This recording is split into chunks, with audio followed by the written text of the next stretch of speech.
Welcome to the Chaos and Light podcast. I am your host, Angela Levesque, and on today's program, we have the amazing Andrew Martin back on the show, kind of taking a guest co-host position. Today, we dive deep into sacred geometry and talk about how to be more intimate and vulnerable with our world around us and really honor and the relationships that we have.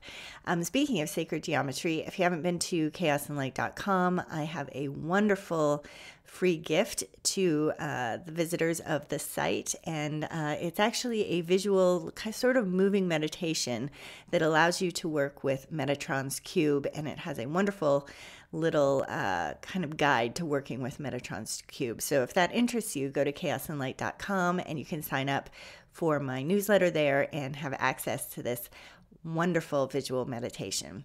Well, after this ridiculously short break, we will be back with Andrew Martin. Are you enjoying this podcast and want to help this lady out? Well, share it with friends, or even better, leave a review on iTunes. We'd love to hear from you. Now back to the show. I'm here today with Andrew Martin. He's a highly attuned energy intuitive and personal transformation guide. You can find out more about his work at andrewmartin.energy or visit his YouTube channel under the same name. People who have been listening to my show for a while know that I have Andrew on, I don't know, whenever the mood hits us, I think, whenever we got stuff to talk about. So I'm really excited to have you on again. How are you doing? Super happy to be here. I am thrilled. I was just sharing with you before we started that I've just gotten a new laptop and, my connection issues, which I was attributing to my internet connection out here, were like the bane of my existence for the past year and a half. Turns out it was my laptop. It was literally a death rattle that came out of my laptop last week. And I was like, computers are not supposed to make that sound. And so scrambled getting all my financial resources together to get this new laptop. And besides the fact that I don't think I will ever stop loving new technological toys. Like, say what you will about that, but I just like new. I mean, it's shiny and bright and it's really fast. But just the fact that I can do live streaming again, which for me is the sweet spot. I love just being able to sit myself down and go for it. And I did it this morning. The Oracle card reading for the week was the first time I'd live streamed in I don't know how long. And oh my God, it felt so good. It felt so good. And now that I can have conversations with you and they won't get interrupted and my client sessions aren't interrupted, it's amazing to me how much the quality of so much of my experience is tied to the level of technology that I have available. Yes. Crazy. It is crazy. And before we started our recording today, we were talking about learning new software and how much it lights us up. I have a friend right now who asked me, I offered to build her website for her. And I just love that. I love figuring stuff out. But there's something, you were speaking to the fact that, that just how things fit together so well. And what I love about what little I know about coding or programming, or even just, trying to navigate new software, is that what it means is what it means. So if you put in a piece of code and it does exactly what you expect it to do, there's always this certain part of me that's like, ooh, yay, it did that. And then you're like, of course it does that. That's the beauty of an unperturbed piece of code. And then, I think about code, there's no story there. There's no overlays. There's no nothing. It's I want to put a space here, or I want this to be this color. Well, there is specific demands to make that happen. And there's no gray areas. There's no if you put it in correctly, it'll work. And there's something so beautiful about that. Like I said, an undisturbed piece of code that just functions as it's supposed to. It's a thing of beauty. It's a thing of beauty. And I think, as you were sharing, sort of came to mind that perhaps part of it, because I'm the same way, I built to a degree. I mean, I'm not a coder, but I can do as much as I can do. And I love to do what I can do and learn new things. So I've had a hand in building all of my websites, either by myself or in, conjunction with someone who knows what they're doing on the back end more than I do. but it's so satisfying. You're right. There is something so fulfilling to like, when I put these numbers here and this information here, this is what I get every single time. And if I don't get that, then I know that there was an error in something that I put in there. So it's so clear in black and white. And maybe it's because I can speak for myself. Maybe it's because so much of what I do is so ephemeral. And so much of what I do is so often ambiguous and open to interpretation. And yes, there are sort of black and white things of working with this energy and working in the universe. And, you know, I think of our intentions are sort of like our coding, right? That we're imprinting into the universe, and the clearer our intentions are, the clearer the outcome. But there's just something really satisfying about something that doesn't need interpretation, that does not have a gray area, that does not require me to intuit anything other than you put the space where you should have put the period or whatever. Like, I'm with you. It's so fulfilling and so satisfying. And I love making that connection between, you know, literal code that runs our computers and those algorithms and rules that we create. And, you know, that is fascinating. But I love it when we think about code, like you were speaking in terms of intention. Like, what do we expect if we only put out that code 5% of the time? You know, and we think, oh yeah, this is what I want in my life. This is it. I'm going to set the intention. I throw the intention out there, but then, you know, for the rest of the time, we're not putting that same code out there. In fact, it's either disturbed, or it could even be like a code that's written in complete opposition of what you're trying to put out there. So I love, you know, the analogy only goes so far when we think about us as a, you know, at a nexus point with technology or something. You know, it only goes so far, but it's still a pretty fascinating way to look at things. It is. And if you think about it, you know, it's the insecurity or the doubt or the second guessing of the intention that makes it fall apart. And what do we do with code? Because we trust it, because we've been taught that it is infallible. When you do it right, it always works. We have no programming that tells us to question it or second guess it. It's the same thing with our intentions. Had we been taught from, you know, age 5 that when you have a clear intention, you get what you're intending, I don't think we would have the level of doubt, because it's the same thing. And what is it about coding that allows me to punch it in and go, okay, it works, and then move on and never look at it again, never second guess it, never doubt it, never question it? That's why it works. Very good. But it's when I put out an intention, the universe goes, oh, wait, is that what I really want? Oh, but she has one bigger. Maybe I want her version. Oh, can I have that? Am I capable of having that? Does the universe really, you know? So the minute I put it out there, I start just, you know, picking it apart with all of my doubts and insecurities. I don't do that with code.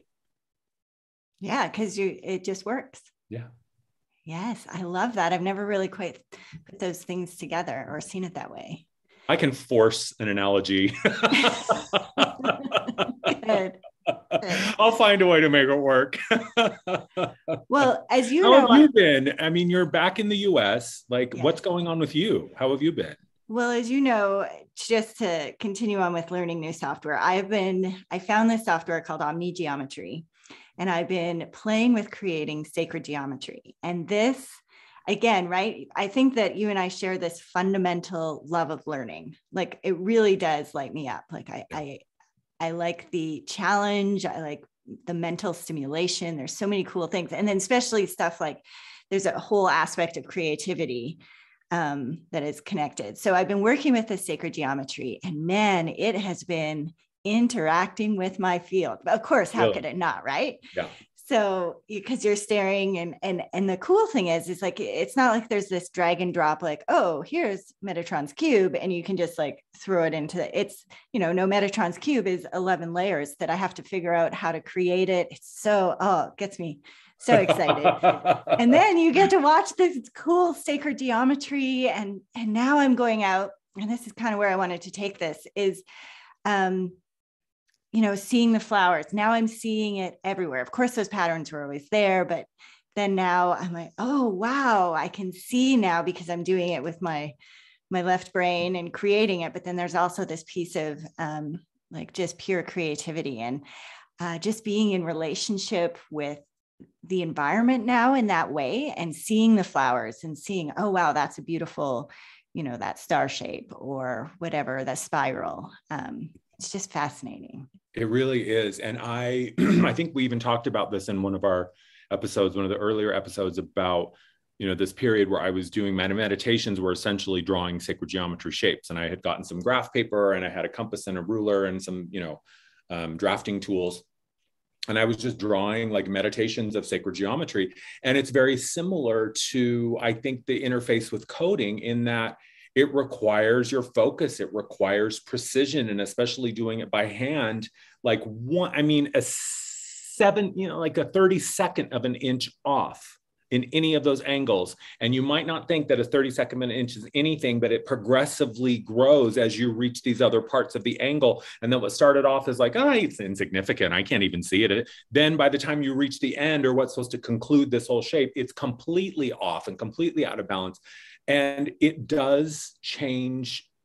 I mean, I'm not saying this hyperbolically, but it does kind of change everything in terms of how, or at least I interfaced with my reality to see. Now you do start seeing those shapes everywhere and you see those structures everywhere. For me, it's the torus. I'm working a lot with the torus right now in the torus fields, and that's coming through a lot of work. And so I'm seeing that cycle and that shape in everything too. Yes. Fascinating experience when you tap into those fundamental building blocks of reality, how that's all you see. Yes, absolutely. And this is kind of extended my idea about being in relationship with things. And this actually has got me, I've gone down a whole rabbit hole with this lately. So I have these birds that I love. We have these feeders, and we just get so many different birds there all the time. And I started thinking about, and I've had bird feeders in the past, but now again, I guess everything's being stripped down to its essence. I'm thinking about being with these, in relationship with these birds. Like, how much do they now, rely on the food that I provide? And then I got a bird bath and now I'm all excited. And then I realized that the bees, you have to have certain things in the bird bath. So the bees, because they have to be able to, so I have a rock in the center so the bees can also, and I've been thinking about, our symbiotic relationship that we've created now, and how much, we're in relationship with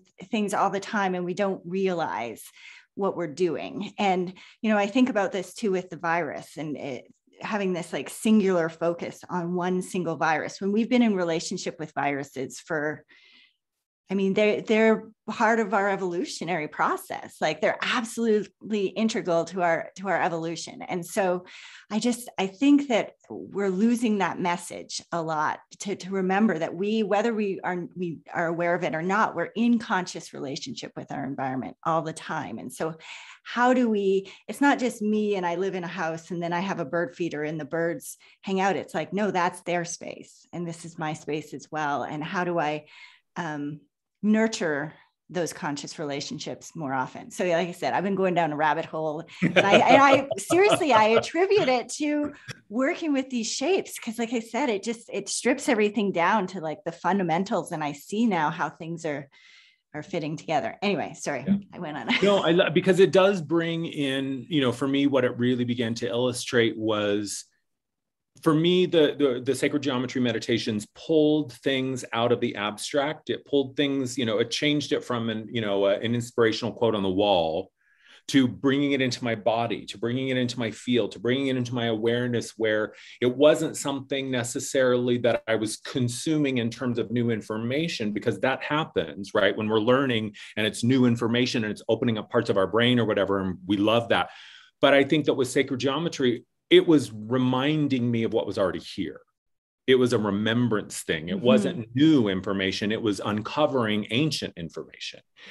And it was uncovering information that is indelible. Like, I don't care what version of reality you're in, at least in our concrete reality and even our, transphysical reality, those shapes are meaningful. And even in sound and in things that aren't necessarily touch it, engage with it through the feeling senses, they're still present there. So it does connected me to reality in a way where it was like, oh, this isn't abstract anymore. Like, suddenly I could feel myself in it and I could feel what these shapes could do, and it moved from just the structure and the aesthetic of the geometry to the vibration that it creates, and how that also then informed my work and then also informed what I'm doing now. So that relationship and that piece of it is fascinating to me, because And it's funny, I was just talking about this in the oracle card reading for the week about the superposition and the law of observation, and how just by looking at something you change it. And so everything is in relationship to everything else. And I've also shared this, that, I believe, and my perspective shows me that every particle is the center of the universe. So you are the center of the universe, called Angela. So that even brings a new shape to it, because then that changes the idea of geometry. It's no longer something I'm looking at. It's something that's emanating from me, like from the center point of my existence. And there is a center point. I can find those. I mean, it really does take it to a new level, and it takes you so far down the rabbit hole. And I love the way these days that I gauge whether or not I'm moving in a direction of discovery or remembrance is, do I have words for it?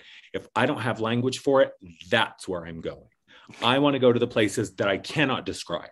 I want to go to the places that I have no words for those experiences, because that to me is the leading edge. Like, that is the cutting edge of my experience, the avant-garde. Because if I already have an understanding of it and words for it, okay, that's great and wonderful too, but that's not new information. So I love looking at things at that level, because it opens up a whole new layer of reality. And you do begin to see that what we engage with as reality is just a skin laid on top of this very real geometric construct that we exist within. And so that to me is like, wow, if it's just a layer of something, then I can change that layer. Right. So it does open up, and we're talking about intention and coding, and all of that is somehow connected and weaves itself together, because it's the same experience, whether I'm creating digitally or on pen and paper or in the sense of a life. It's the exact same mechanism. And that's what blows my mind. Yes. Is it's all the same. It's all these basic 7 principles or whatever. Yeah. And then that the foundation of that is the geometry. And I love that you said it's not something that is new out there. It's like, it's an understanding that, no, that's it. It's like the void. And then there's geometry. Yeah, totally. And then that is what changes things, right? It's not the information that changes me. It's my relationship with that information. When I let that information be something that's alive and vital, and I give it the room to be this transformative thing, you know what I mean? Like, that really can change your reality. It can totally change everything. Just this interface with these symbols that are in everything. It does something. What I have noticed is it does something to time. So it's almost like the way I would describe it is time bubbles, that there's, once you see it, time becomes more malleable, or at least at the experience of it. And it's, you can create a little bit more, or you can, it's a very interesting, and I haven't quite figured out why that is or where that all fits together, but I have noticed that phenomenon in my life since I started working with this. I have the same thing. I have the same thing with time being very elastic, and it can be expanded or contracted really, really easily. And you said something that was really fascinating. And you said time, and you said, or at least my experience of it. Time is nothing but an experience. Yes. Because without the experience, it doesn't exist, right? So we know the only time I'm experiencing is my projection of it. So if I am the one creating the experience of time within my reality, then it must also be true that I am the one that can bend the experience of time within my reality. And I do that all of the time. I actually do this thing with my guides where I say, okay, we're bending time. Like this morning I did it. I had a very small amount of time to do like my morning routine work, my practice, then water all the flowers, then do my live stream, and then come to you.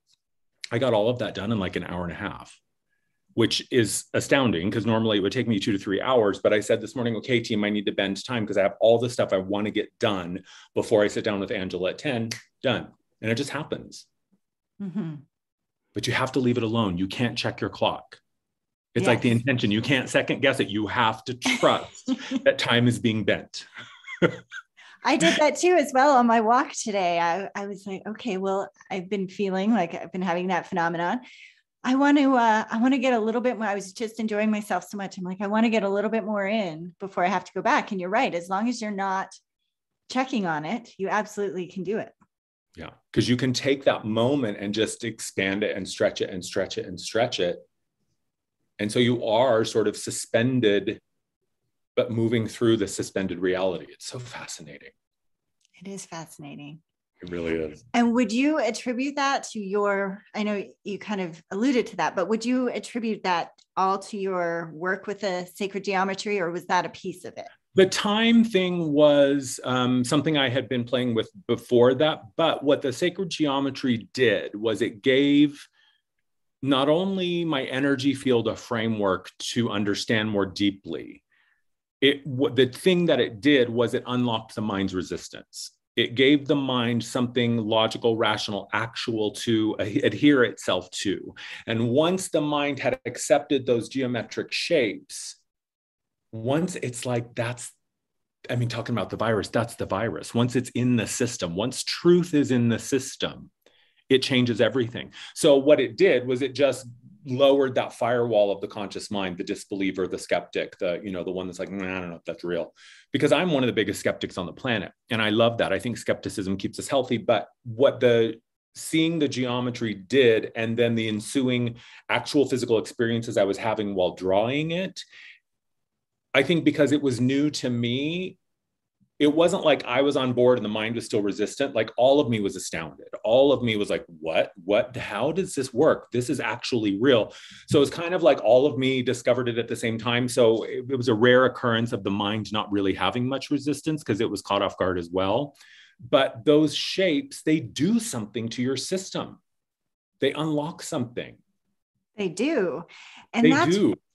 And that's what you were talking about earlier, but being able to heal or do work in non-local space, right? So I've been creating these meditations, and then you just watch it. And it's not about, you can set the intention and just let it go, knowing that it's going to happen. But I always have this instruction, just receive.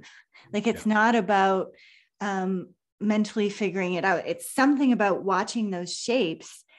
Like you said, it just interacts with you and your field and your body, and you don't need to, get really like, oh, this is why it's happening. It's interacting with this, blah, blah, blah. It's just something that it's on such a deep level, that it's doing what it needs to do. Yeah. And I think as you're sharing, what it reminds me of, or what it makes me think of is, sigils and sigil work. And I'm not sure if you've ever worked with sigils, but it's the same idea that it's just a symbolic representation of something that is created or that you want to be created. And the universe speaks in symbols. It doesn't speak in words. Yes. It speaks in vibration and frequency and symbology. So those symbols carry energy, they carry information. And actually, we could nerd out for days on this topic, man. We could do like a marathon episode, because now I'm thinking of Seth Speaks, and the part of Seth that book that I'm currently reading, he's talking about symbols. And he's talking about how there are actually symbols that are sort of like forbidden in certain parts of reality because of how powerful they are. And there are symbols that are only used in very, very specific circumstances because of their power to create or destroy. And so there is so much that we don't even understand about symbolism and how geometric shapes inform and influence and create our realities. We don't even know it, but companies know it. I mean, look at the symbology that's hidden in so many things. The FedEx arrow is a perfect example of that. It was 2 years ago that around that time that, I read this article that pointed that out. And I was like, oh my God, there's been an arrow in this logo the whole time. And I didn't even know it. But somewhere you know it. Somewhere I knew it, right? So it speaks to the subconscious. It speaks to the part of us that is always creating. And the poor rational logical mind, it thinks it's the one that is doing. It thinks no, you're a calculator, sweetie. You're just adding and subtracting. That's all you're doing. It's that subconscious layer that is the force, that is the driver. And so I think that for me, it was the understanding that this is speaking to a level of myself that doesn't require my participation. Mm-hmm. Exactly. Yeah. And that's what blows my mind. Or blew my mind, that there is this layer of self that is always operating and creating, whether we are aware or on board or part of the party or not. So amazing to me. It is amazing. And, you said something there that is something I've been thinking about how some symbols are forbidden. So in creating these sacred geometries, I've been wondering, is there, I don't know that the word's ethical that I want to use, but is there considerations for the reverence of these symbols and me just throwing them up on YouTube? Yeah. So, maybe this is something you thought of or you haven't, but what would, off the top of your head, what do you think about that? Or do you think we're ready to have those experiences? I think we're ready to have them because we're talking about them. And what I have come to know is by the time the conscious mind is aware of it and discussing it, it's already in process, right? It's like childbirth. Once the body or the mind is going, oh, that was a contraction, it's already been coming, right? I mean, this is a mother. It's not like just one day, it just happens, right? There's a buildup. This is a process. Yeah. So I think that to me, it brings us back to intention. And I think the intention is 99.999% of it. And I think that in hands that are compassionate and well-intended and mean to support or serve in a very real way, then I think that is, to me, that is enough. Now, certainly once you know how to do it better, to continue to do it in the way that isn't correct, that's a different story, right? It's when you know better, you do better. So ignorance only gets you off the hook the first time. But I think, from my perspective and what you have shared, your willingness, your reverence, your enthusiasm, your excitement, and the whole point that I'm assuming the whole point or the destination was to discover or enter some sort of new way to serve, right? If it's a 5-minute video on YouTube and you just watch this and receive and it pieces you out or relaxes or whatever, or maybe it's more meaningful and this will work with, I don't know, nervous system stuff, blah, blah, blah. I think it's the intention. I really do. Okay. I think it's the intention. And you have respect for this. You understand what is possible when we're engaging with these things. And you also understand the reality that we live in a creative universe. So everything creates on some level, even if it's just a brief thought that creates something somewhere. So no, I think reverence and respect are important. And I think also intention. Mm-hmm. Those are my thoughts as well. Because if we think about the, a mystery school, several thousand years ago, I know there were a whole bunch of Egyptians slaughtering sacred geometry studies that, like the first year, and they're like, burr, burr, and they're like, that's not any shape of anything. That shape does not exist. You know what I mean? So I know throughout the history of humanity, and even those ascended masters who walk the planet, I bet Jesus couldn't draw a perfect triangle every single time. Well, honestly, that's why I love the program, because as you were describing, trying to do things by hand, and then, a small error becomes a huge error as you move. And so I love this, that I don't have to measure. And it just came to me. I've always wanted to create them. And I was like, I wonder if there's software out there. And so I just put, sacred geometry animations, and all of a sudden this popped up. And then I started playing with it. I was like, I'm like several hours a day, I'm just nerding out doing that. So I love that. I would be in the same place. So do you want to talk a little bit about the energies that are happening right now? Because yesterday I'm driving home and there is the biggest moon I've seen in the longest, in forever. And it was just woo. Like it was a massive one. Yes. You could just feel it was like calling me, like, woo, And so what's going on with all of this? What's happening?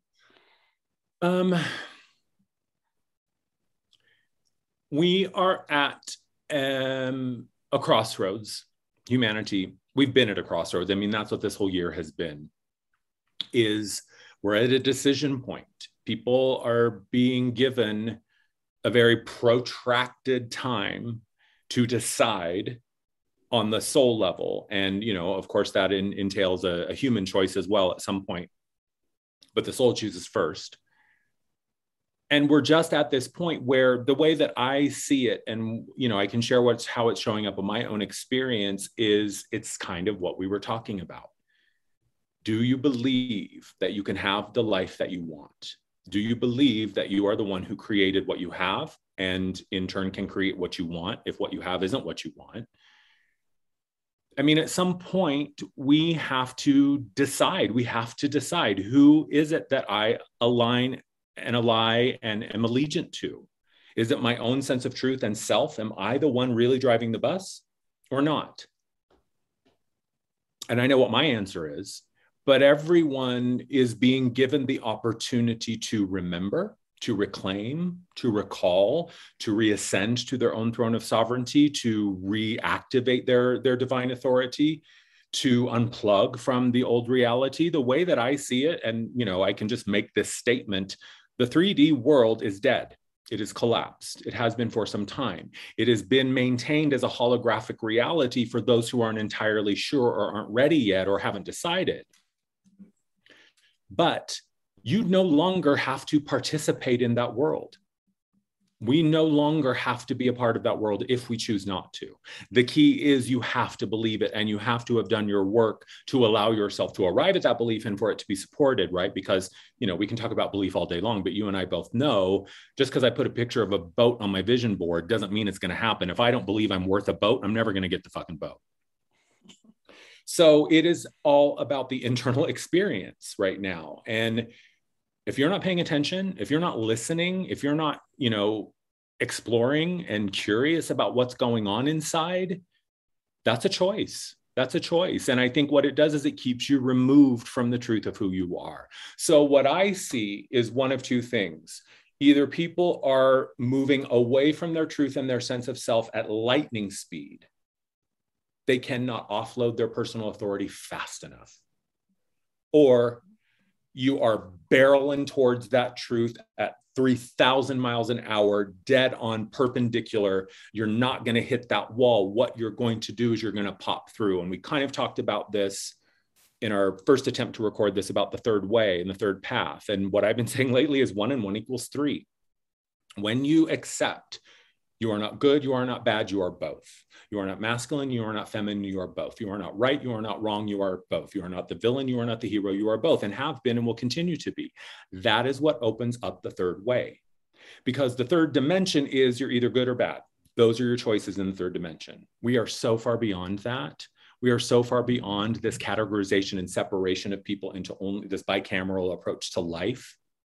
That's just not how it is. So where we are energetically is if you're choosing to return to yourself, you are accelerating home at breakneck speed. If you are choosing to leave yourself, you are being pushed away at breakneck speed. Where we are right now is you will get exactly what you choose. And consider that statement, because you will get it. Our free will right now is on frickin' steroids. Make sure the code we're writing is not disturbed or disrupted.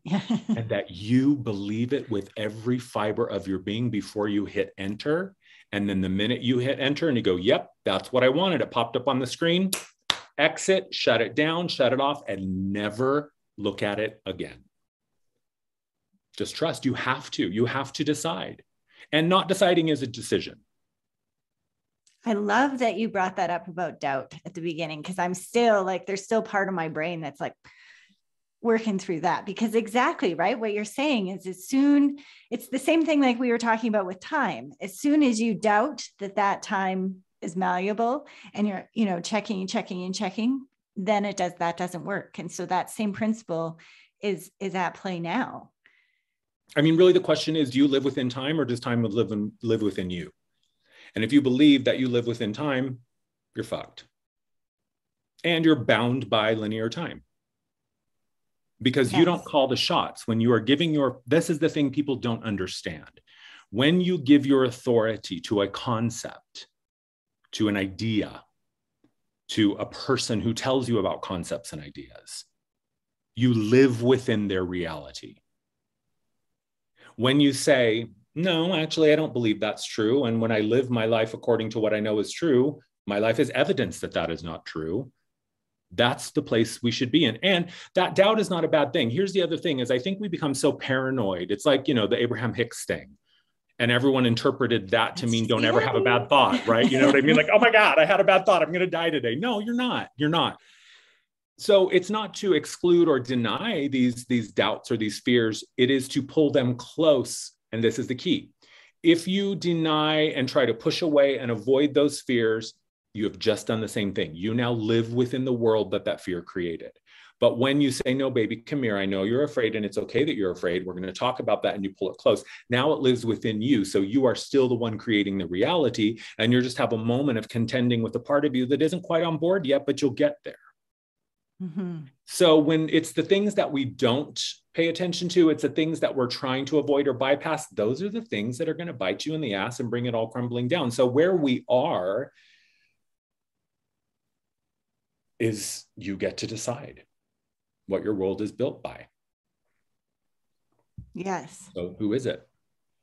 Yes, that idea of choice is so important. And we see this happening all over the planet, that those who have been historically in power and are no longer, they're essentially just a puppet, a straw man, straw person. They want you to believe that there's only an either or choice. And when you pay attention to the matrix and what it's spewing at you, you see what's going on. Because form and function are inherently linked, and form always follows function. So when you see people screaming, you have to decide. You have to be right or wrong. And when you see people screaming and pointing their finger over there at those people who are wrong and bad, that very clearly illustrates that they don't have the grip on it anymore. And the only way they can keep us under their control is to make us believe that it's an either or choice. But if you sit back and go, no, actually, I think there's a third way, because I've been good and I've been bad. I've been happy, sad, masculine, feminine, good and evil. So I'm just going to chill out and wait and see. And when you allow yourself to be all of it, that's when the third way opens. Mm-hmm. I love what you said too about, and Caroline Myss would talk about this, about when you identify at the story level, like at the population story level, and another way to say that is when you identify with a group, you have to heal at the rate of that group or that idea or that concept as it evolves. But soon as you take that and you make, like you said, bring it toward the self, make it internal and decide, is this my truth? Or am I adopting this truth? In which case, then now I'm intimately and energetically entangled with that. And now I have to, I will heal, or I will deal with that at the speed at which the collective does. Yeah. And I think that, and to me, to see how we went from like red, blue, how just like the last 4 years with Trump, like just how tremendously polarizing that was, to now just, okay, well, things got a little bit easier there. Well, how can we still continue to create separation? Well, how about vaccinated, unvaccinated? Like to see how willing people are to stay connected to those group identities seems crazy to me. It's like it's like I said, like you said, coming back to choice. And is that the matrix I want to be entangled with? Yeah, because you're only a projection of what you think you are. And when you change what you think you are, that projection has no choice but to shift. And that's what we see all the time in spiritual awakenings and spiritual journeys. I mean, I'm sure everyone listening, I've had these experiences of losing friends or families, or suddenly there's conflict because you perceive yourself now in a new way. And so you may not be saying or doing, but just how you show up now is different. So you're suddenly a new cast member in a sitcom that's been running your whole life, but this is new Chandler. Who are you? You know what I mean? It's like on Roseanne, when Becky or whatever, the older daughter, suddenly with the new actress, it's like, I don't know, who's new Becky? You know what I mean? But new Becky shows up and everyone else is like, this isn't Becky. What the hell? But you're like, no, I'm Becky. Because I was thinking about this the other day. What if everyone in your life sees a different version of you than you see of yourself? And even if they're looking at pictures, like let's say you and I had a friend named Bob, and who you think Bob is and who I think Bob is are completely different. And you and I would even look at a picture of Bob and go, yeah, that's Bob, but you have no idea of knowing what I'm seeing. I might be seeing an entirely different version of Bob than you are physically seeing. And if we were to put them next to each other, they might look like two actually totally different people, but you will never know because you can't see what I see and you don't see how I see. So in that sense, who people perceive Angela to be is only a projection. So when you decide that you're not going to let the world that you are projecting yourself into tell you what is true, and you arrive at that truth first, and then you project yourself into that reality, now you are a reality disruptor. Now you are creating in real time all of the time. Our fields are always creating, they're creation engines. And when you don't have that doubt, when you don't have the fear, when you've released this insecurity and you know, and you operate, and that knowing is your operating system, you don't have to do anything to manifest. It just shows up. The red carpet literally unrolls for you, the seas part, and you never have an experience of anything else. And people over there are going, well, how the hell is he doing that? I don't understand, because I know what I am. And I allow myself to operate at that level. And I don't need to be a part of a group to be successful or to thrive. And I see now why I was never on the inside as a child, because it prepared me for this moment in life where I'm like, I don't care if I'm the only one in the room. I'm having a ball.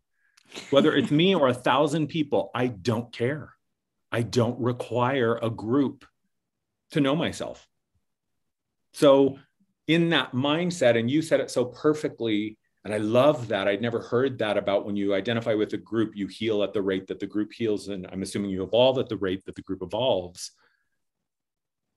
That's an option. Mm-hmm. You can heal at your own damn rate. You can evolve at your own rate, but you have to listen to your own rhythms and cycles. That's really where we are. Are you letting these rhythm and cycles be your reality, or is it this rhythm and cycle that's your reality? And when you tap into this, and I've been having amazing, amazing experiences of that, and talk about stretching time. Yesterday, I just out of nowhere got the got the nudge to do my September events.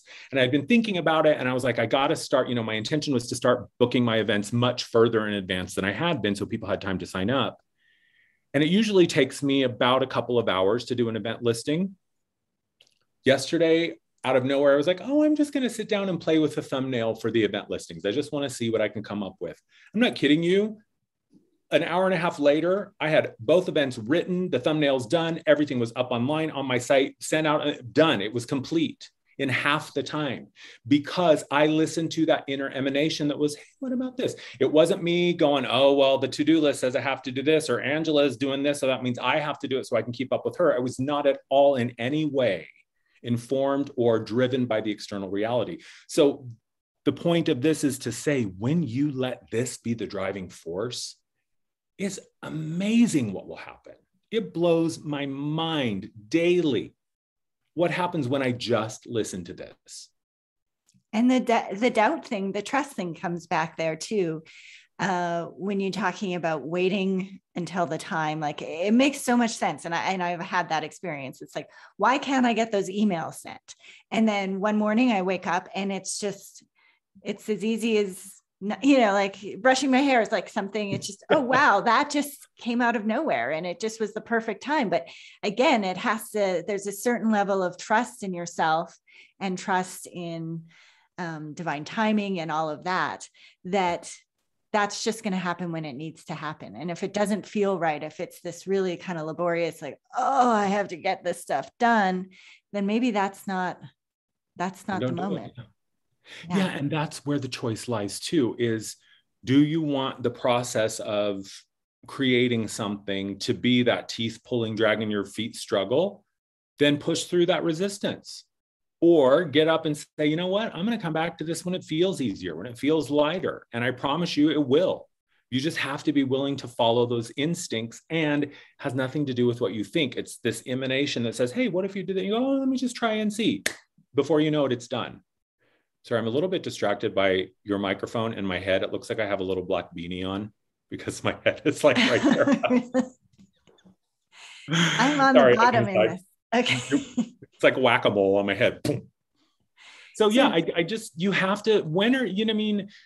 At what point are you just going to decide that you know what's best for yourself, right? At what point are you just going to start to be curious about that voice?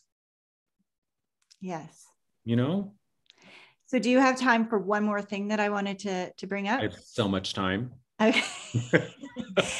um, so in your last video, you talked a lot about using your emotions and paying attention, and that it's really like getting in sort of, I don't know if I'm using this or saying this correctly, but using sort of your emotions as a portal, like to getting what you need. And I thought, you know, in some ways I completely understand that, but where I was getting caught up is, you know, the stories that we tell are stories that are just entangled with emotion. Yeah. So how do we, you know, what if our story is clouding those emotions? Like, how do we use our emotions in one regard? And I think I totally agree with what you're saying, but I also have had the experience recently of somebody like, just, I know this is truth because I feel it. And yet I think everybody, the consensus around him would be that, I mean, that story is not correct.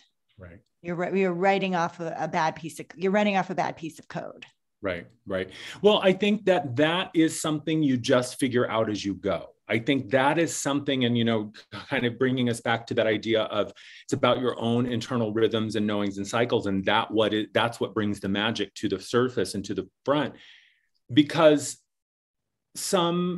for some people, given the area that they're creating in or working with, they may not have triggers around certain things, right? So let's just use money as an example. Maybe I don't have a lot of stories around money. Maybe money was never an issue. Maybe money was always just easy and free for me. And so when it comes to manifesting money or using money or creating money, I have no resistance. I have no stickiness. And so it's effortless for me just to be in that constant flow. Oops, just knocked my laptop. In that constant flow of like in and out. And it's just a constant turnover. You might have a ton of issues with money. You might have so much baggage and emotional story wound up. That flow is still available to you. I don't have access to anything you don't have access to. It's just that I don't have stickiness around money. So it's easier for me to just allow it to move through my experience. And it's easier for me to receive it because I have nothing within me telling me I can't have it, I don't deserve it, or it's the root of all evil. That's sort of a simple version of it. But I think that what I find is, again, it's about the intention. You're going to get confused.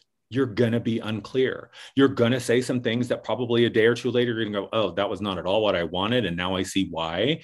So I think the key is to not be afraid of making a mistake, not be afraid of doing it wrong. And also know that it's not like you only get one shot at creating and then it's done. And sorry, Angela, you said this, so that's what you get until you die. You have to wait until you come back in a new life to have it differently. So there's always that eternal restart button, but using emotion consciously and deliberately is exactly that. You just have to be willing to go into the emotional field and not be afraid of it. You have to be willing to let yourself be scared, let yourself be angry or sad or whatever, and just witness it. You can just watch it and see. When you allow yourself to see that emotions are a tool, emotions are a language, but they're not anything that's in control of you. They're not anything that you don't have any authority over or any influence on. And if there is something that every single time you see or hear or experience it and you're triggered to an emotional state, that points you directly in the direction of some work that is asking for your attention. But I think that we all have our issues, we all have our stuff, but underneath all of that is how you feel about it is what creates the experience. How it's like a horror movie. You can take 100 people to a horror movie and some people are going to have the time of their life. Some people aren't going to sleep for months. We all saw the same movie. It's just that internally there were some different things that informed your experience. So yeah, and I shared this in that video, was that, the feeling is the portal to what you want to experience. And what I mean by that is, if thinking about it is an exercise in misery, I bet you doing it isn't going to be much better. So if we are allowing our emotions to kind of tell us like, this might be what you're in store for, whether that's apt or not, at least it gives me insight into what's happening inside. An example would be, for years, this was 2016, 2017. And I had connected with some spiritual folks who were colleagues. And I thought that we were, becoming friends. And I thought that there was like a friendship here. Well, long story short, ended up kind of breaking ties with them. For years, I took it personally. For years, I thought it was something that I did. For years, I was angry, I was resentful, and I had this unresolved issue with these people. And every time I would see them on YouTube, or I was on social media at the time, or Facebook, and I'd be like, fuck, and I was just so angry. And then finally I dealt with it, and I asked my team, like, please show me what really happened. It had nothing to do with me. It was not personal. It was just circumstances and the way things happened. And now in hindsight, when I look back and see what those people are doing now, I'm like, whew, I dodged a bullet there, because I don't want any part of that. My point here is, it's only ever what we have active inside of us that is creating our experience of anything. So if you are bumping up against something consistently and it's crippling you or debilitating you emotionally, it's not because you're necessarily doing the wrong thing, maybe, but the first thing I would do was just be curious about those emotions. Like, what is this, baby? What's going on? And just get some language, get some words, get some purchase there. But yeah, I do believe, and this is the other thing. We humans have been programmed to believe that we always need to be in some emotionally heightened state. You're not joyful, you're not feeling life, you're not sad, and then you're not, you're avoiding your stuff. Like, we have been taught that it is like our human requirement that I always have to be in some sort of heightened emotional state. No, you don't. No, you don't. I believe that our innate state of being is neutrality. I believe unconditional love is a neutral state of being. It's the superposition.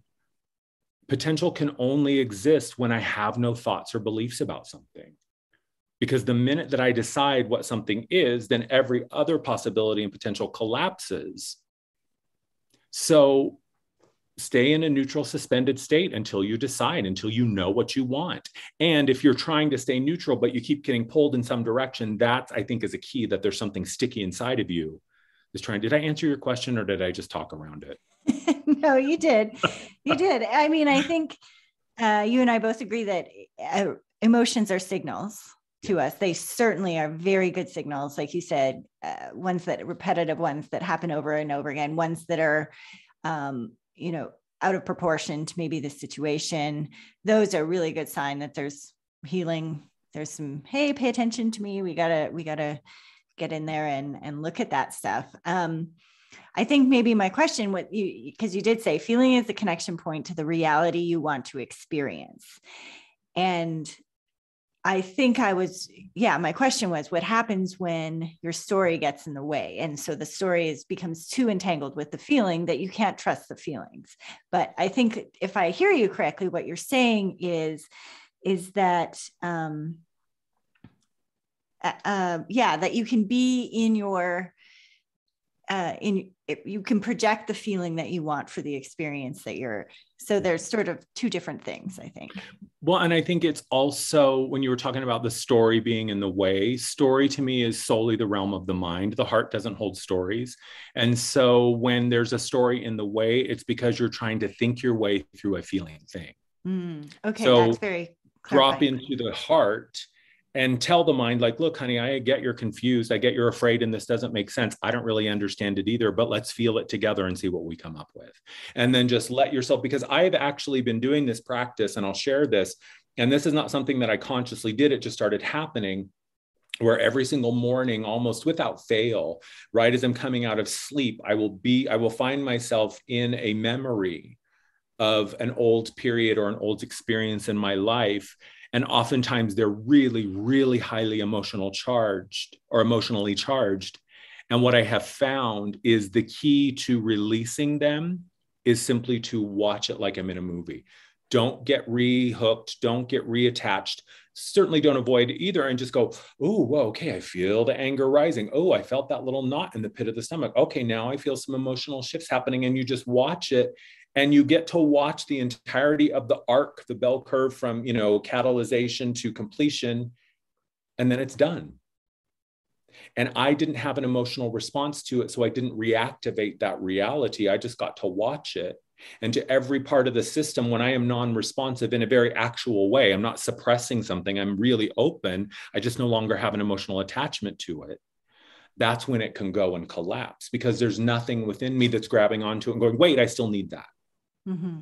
So I think that if people find themselves in story, and when people find themselves caught up in this, consider just kind of going back to the heart and just dropping in and dropping out of the mind, and just, again, pulling your little overthinker close and saying, hey, just give me 15 minutes. I'm just going to sit here and breathe for 15 minutes and we'll see what happens. Mm-hmm. Yeah. In Buddhism, they teach you the difference between emotion and sensation. Sensation is just the feeling, and emotion is feeling with story. Right. And so there's a difference between, and that's part of the practice of, is teaching you to recognize the difference, to pull those two things apart. So you get to have the experience in the emotional body, and then you get to see what the mental body was up to. And right.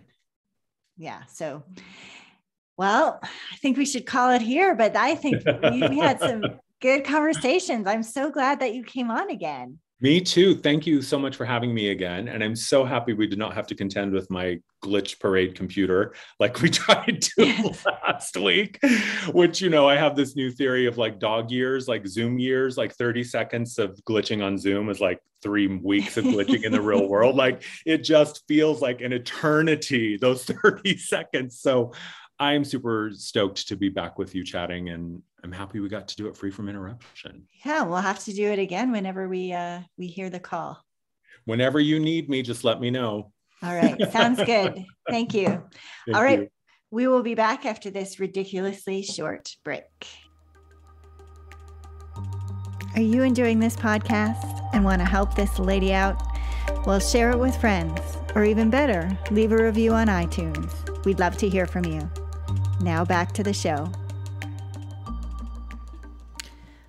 Well, that's it for today's episode. I hope you enjoyed it. Coming up next week, we have another wonderful follow-up episode. It's just been 4 in a row, kind of discussing about inner awareness and doing the inner work and moving with inside of ourselves. And that's where true strength and purpose resides.